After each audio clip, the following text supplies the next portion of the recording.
What's up guys, it's your boy Cam. I am back with another video. Let's get into the show. We kick off the show with a tag team match between Imperium and the Motor City Machine Guns. In a good match, Imperium defeated Motor City Machine Guns at 14-17 with Fabian Eichner pinned Chris Sabin with the frog splash. Okay, just imagine during the match, Kennedy Brink is the referee. Let's say something happened where she gets knocked out and Motor City Machine Gun gets the visual pin on Imperium, but the referee's not there, and then Imperium officially gets the upper hand. Asia Smith, the new referee, comes down and she pins, when Fabian Eichner pins Chris Sabin with the frog splash. 1, 2, 3. And Imperium makes defense number 10 of the NXT Heritage titles. Marcel Barthel, 80, Fabian Eichner, 71, Chris Sabin, 62, Alex Shelley, 78. But the controversial part is not only did MCMG get the visual pin, Imperium, Chris Sabin's foot was actually on the rope. As we see the next segment, Sabin and Shelley plead with Asia. Aja Smith, that Sabin's foot was under the rope. She says, "Hey, my decision is final. I might have made a mistake, but my decision is final." As Imperium still walk away, the NXT Heritage Champions, not without its fair share of controversy. 86. So Cesaro says that he will slay the beast, Walter, even if it takes him everything, if it takes him everything, the last fiber in his muscle, the last breath in his body, he will beat Walter and become North American champion. And Walter comes out with Paul Heyman, and Walter simply says, "Cesaro, you don't have it." And just leaves it at that. So, fighting words from Walter to Cesaro. 82. Becky Lynch defeated Willow Nightingale 9:43 by pinfall, then exploded suplex. Becky 84, Willow 59. Okay. Decent match. 100. So Becky says that plenty of people try making a name off her, and she dares Camille to try to do the same thing as the others, but she will fall just like the rest of them. And Camille nods her head saying, yeah, we'll see about that. But in the ring, let's just imagine that Becky leaves off the rampway, and in the ring, Willow is still recovering from losing the match as Dora Gambarado, Io Shirai, Utami Hayashishita, and Mayu Masha surround the ring, looking like they about to lay the beat down on Willow again. But Julia comes out, tries to even the odds.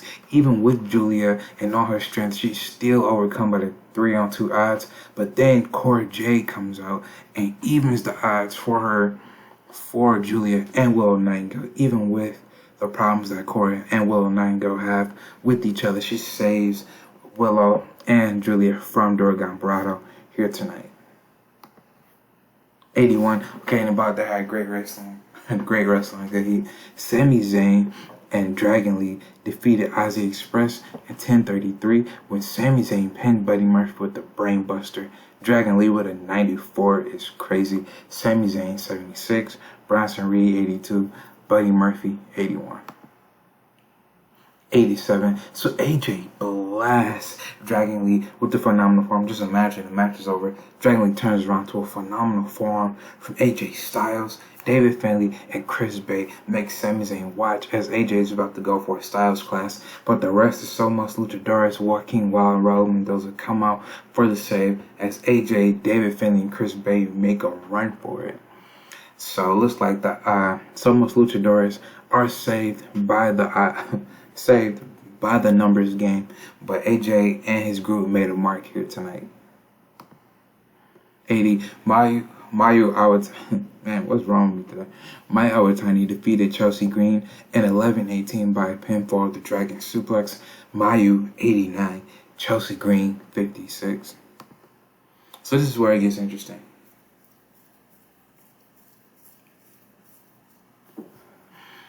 So Mariah May comes out and says that Toni Storm already beat you. You aren't worth Toni's time. And Mayu's so desperate to get that rematch because she knows in her heart that she could beat Toni Storm. And Mayu says, "Hey, if I lose to Toni Storm in our next match, I will not qualify for the Mae Young Classic, since that's going to be on the horizon after TakeOver. And Ryder considers this and says, we'll get back to you.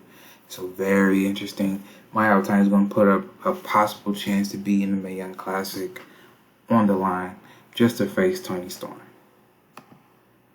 71, the Wolfpack defeated Shelton Benjamin, Castle and Breeze in 823 when Baron Corbin pinned Show TV with the End of Days. Razar 67, Akam 64, Baron Corbin 54, Tyler Breeze 63, Don Castle 66, Shelton Benjamin 50. So this is where it gets interesting. So Balor gives Corbin a sling blade, but Akam Razar, they catch Balor and they squash him, and then we hear a music hit.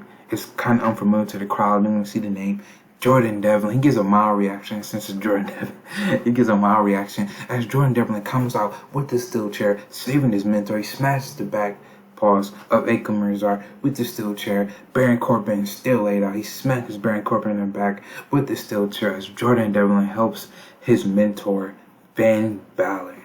He debuted his cocky gimmick, got initially great.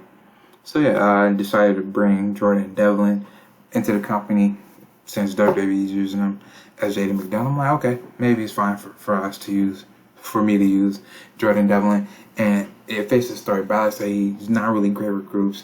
Baron Corbin offered him a spot. Balor said no. Corbin resented him for it. But one of Balor's mentors, Jordan Devlin, is here for the save. Okay. 74. And about that had good heat and decent wrestling. Liv Morgan defeated Deonna Purrazzo in 13:27 by pinfall of the reverse roundhouse kick. Liv Morgan makes defense number 2 of the NXT Women's title. Liv Morgan was really off her game with the 66. Deonna Purrazzo 61. She was off her game too. 74. It's just alright. But Liv Morgan said she was going to be a fighting champion. She put the belt up against Deonna Purrazzo, and Deonna failed. 89. So out of nowhere, Dakota Kai boots Deonna Purrazzo, who's just getting up after the match. And Liv Morgan pushes her and asks her, what's her problem? We don't do this. And Kai apologized, said, you know what, I'm sorry, I'm frustrated. The last couple weeks have been kind of hard for me. You know what, I'm sorry. As she leaves the ring, Liv Morgan checks on Deonna Purrazzo. And in the crowd, you see Charlotte Flair laughing at Deonna Purrazzo because last week, or weeks before, Flair said that Deonna isn't worth her time. And her losing the match and getting booted definitely didn't help her cause there. So, little interesting things happening here. 69. Chris Statlander defeated Mia Yim in 5:52 by pinfall at the Area 451. Chris Statlander 59, Mia Yim 62. Just getting Chris Statlander some more momentum. 59. It's pretty good. It's a pretty good start in Black. But yeah, she's getting her in the eyes of the people. She's not in the major storyline right now, but it never hurts to give her some momentum. 88. So Sheamus wishes Cesaro all the best of luck, and Cesaro appreciates it. And Sheamus turns around and he sees Ilya, and he laughs at Ilya, saying, you know what? Sheamus tells Ilya he screwed up his one big shot to get at Walter. And Ilya, Ilya's not a stable man. Ilya decks Sheamus in the jaw as those two go at it backstage as referees and road agents break them up. So this thing between Sheamus and Ilya is not done at all whatsoever. Some thought that the triple threat was going to resolve it. It didn't.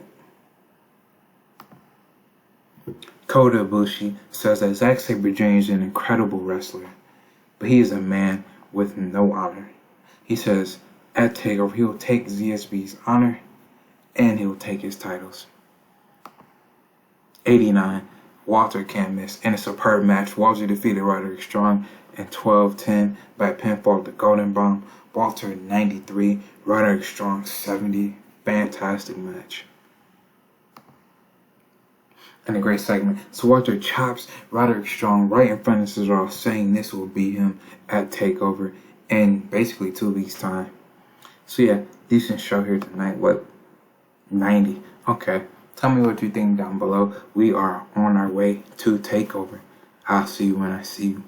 Peace.